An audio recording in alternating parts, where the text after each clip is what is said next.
Salam permulaan baru, salam sehat seutuhnya. Topik minggu ke-18, meja dukungan atau table of support. Salam permulaan baru adalah mengingatkan kepada setiap orang tua murid untuk terlibat lebih aktif dalam pendidikan karakter Kristus dalam setiap diri anak-anak kita. Pendidikan karakter ini akan merubah hidup anak-anak kita dan keluarga kita sehingga terjadi kegerakan membangun keluarga yang sehat seutuhnya. Di dalam Yesaya 43 ayat 19 mengingatkan, lihat aku hendak membuat sesuatu yang baru.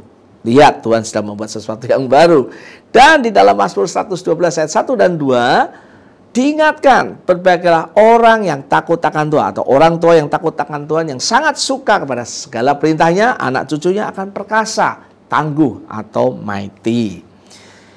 Meja dukungan ini adalah sesuatu proses yang sangat penting. Ingat, identitas utama anak-anak kita adalah anak Allah. Salah satu penentu identitas sekunder kita adalah orang-orang yang ada di sekeliling kita atau anak-anak kita. Selain nilai-nilai yang kita bangun. Tidak heran seorang berkata, tunjukkan siapa temanmu, saya akan tunjukkan siapa dirimu. Dalam membangun identitas sekunder, perlulah sebuah meja dukungan. Jadi meja dukungan adalah jejaring pengaman kehidupan setiap kita atau anak-anak kita dalam segala musim kondisi kehidupannya. Dalam kondisi apapun juga. Adalah tempat kita saling membangun, mengajar, melengkapi, dan mengarahkan kehidupan kita sesuai kehendak Allah atau rencana Allah. Adalah sebuah proses kita menjadi maksimal dalam spiritual, emosi, sosial, intelektual, fisik, dan lingkungan kita.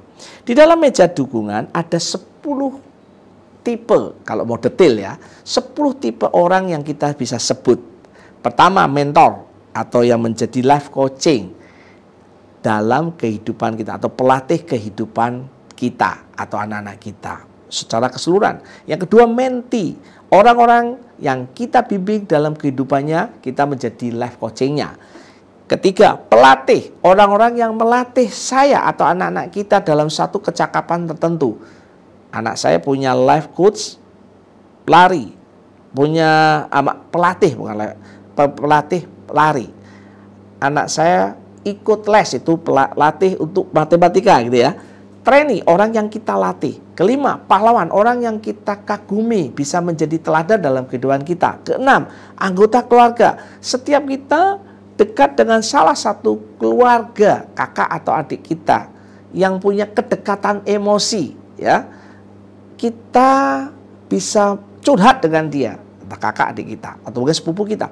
Yang berikutnya, orang yang terdekat atau inner circle dalam kehidupan kita.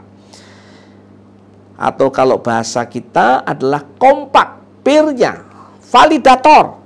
Orang berikut, orang yang melakukan proses berikutnya sebagai estafet kehidupan ketika saya melakukan visi misi. Ya.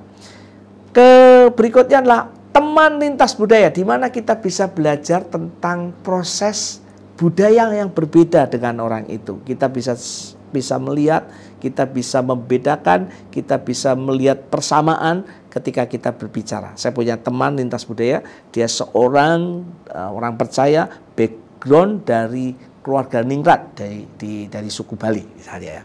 Nah, kalau kita bisa simpulkan dari 10 itu singkat aja. Salib. Atas punya mentor, dia punya coach pelatih, punya pahlawan. Di samping dia punya peer, orang terdekat, keluarga yang terdekat, teman lintas budaya. Yang di bawah kita punya mentee, punya trainee, punya validator. Ya, up, in, out. Up, in, dan out lah gitu. Oh, up, in, dan di bawahnya ya. Nah, meja dukungan harus dimulai dari ayah dan ibu yang menjadi teladan. Ayah dan ibu membantu anak-anaknya menemukan orang-orang di meja dukungan kita. Ingat, ini adalah sebuah proses perjalanan kehidupan. The process of life journey, the process of spiritual life journey. Tuhan Yesus memberkati.